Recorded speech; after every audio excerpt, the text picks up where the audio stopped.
हाँ, बकवास पर आपको खुश आमदीद। अदावत ड्रामे की अगली किस्त में आप देखेंगे कि असजद फ़हद और मारिया की रिश्तेदारी का सुनकर काफ़ी हैरान है।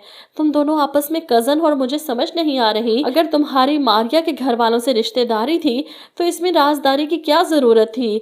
ऐसे में फ़हद जो इसके ऑफिस आया था असजद से कहता है हम दोनों का रिलेशनशिप इतना प्रोफेशनल है कि मुझे इसकी ज़रूरत महसूस नहीं हुई। वैसे भी आपकी वाइफ मारिया हमारे दूर के रिश्तेदार हैं। वो असजद को मुतमईन करने की कोशिश करता है। मारिया की रात की इल्तिजाएं इसे सारी रात सोने नहीं देती। इसने मारिया के साथ इतना गलत किया और अब भी इसकी ज़िंदगी सिर्फ एक सच पर टिकी है। जिस दिन असजद को पता चला न जाने क्या कर गुजरे।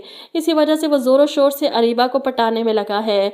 रेहान से थप्पड़ खाने के बाद अगले दिन वो रेहान से खूब लड़ती है। मैं नहीं रहना चाहती तुम्हारे साथ, मार खाने के लिए रुकूं, मुझे नहीं निभाने ये ज़बरदस्ती के रिश्ते। वो तैयार होकर जा रही है जब रेहान इसे रोकने की कोशिश करता है। अम्मी की हालत तो देखो, काम कर कर के इनकी तबीयत खराब हो गई और तुम इस तरह सब कुछ छोड़कर कहाँ जा रही हो। लेकिन अरीबा रुकने वाली नहीं, मैं आपको पहले ही बता चुकी हूँ।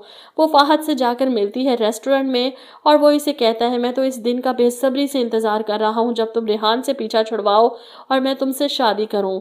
अपनी पलकों पर बिठा कर रखूँगा तुम्हें। फ़हद की बातें सुनकर अरीबा खुश हो जाती है। वहीं दूसरी तरफ आप देखेंगे कि नताशा के वालिद जिनकी हालत काफ़ी बेहतर थी और शायद वो घर भी आ जाएं, लेकिन घर आकर वही सब याद आएगा जो बेबी कह कर गई थी तो इनकी वहीं पर तबीयत ख़राब हो जाएगी और फिर डेथ हो जाएगी। इधर घर पर बेबी को जब पता चलता है कि नताशा के वालिद की डेथ हो गई तो वो बिल्कुल भी शर्मिंदा नहीं होती, उल्टा इंकिसार को भी वहाँ जाने से रोकती है। कोई ज़रूरत नहीं वहाँ जाने की, वो इसके पीछे लग जाती है। इंकिसार तुम्हें मैं कह रही हूँ तुम नहीं जाओगे वहाँ। और ये देखकर असजद को बहुत दुख होता है। कितनी बेहिस और सेल्फिश हो तुम बेबी, तुम जैसा खुदगर्ज इंसान मैंने आज तक नहीं देखा। इधर इंकिसार को सामने देखकर नताशा की चीखो पुकार, वो इंकिसार पर चिल्लाती है चले जाओ यहाँ से, मैं तुम्हारी शक्ल भी नहीं देखना चाहती।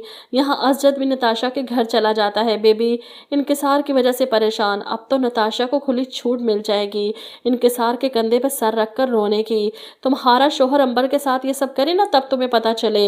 इनकी बातें सुनकर मारिया को गुस्सा आ जाता है। मेरे आगे ये ड्रामे करने की ज़रूरत नहीं है, आपका असली चेहरा अच्छे से पहचान चुकी हूँ कि आप कितने पानी में हैं।